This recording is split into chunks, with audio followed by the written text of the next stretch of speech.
আমার আল্লাহ যেই নবীর ব্যাপারে অসংখ্য আয়াত নাজিল হয়ে গেল, যেই নবীর ব্যাপারে বলে দিল সবাই পারে, সবাই পড়ি, ওয়ামা আরসালনাকা ইল্লা রাহমাতাল লিল আলামিন।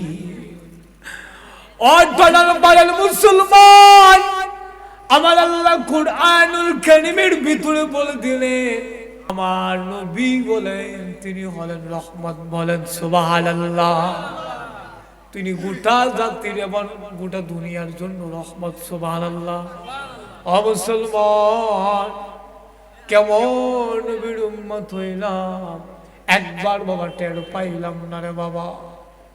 যেই নবীর উম্মত হইলেন সব নবীরা পর্যন্ত চাইলে আম্মা আয়েশা একদিন আমার নবীকে প্রশ্ন করলেন, ইয়া রাসূলুল্লাহ, ইয়া হাবিবাল্লাহ, নবী গো, ও নবী আমার আপনিও নবী, ইউসুফ নবীও নবী, ইউসুফ সুন্দর গো নবী, আপনিও সুন্দর গো নবী, তাইলে আপনি বলেন আপনিও সুন্দর, ইউসুফ নবীও সুন্দর, আপনাদের মধ্যে পার্থক্যটা কি?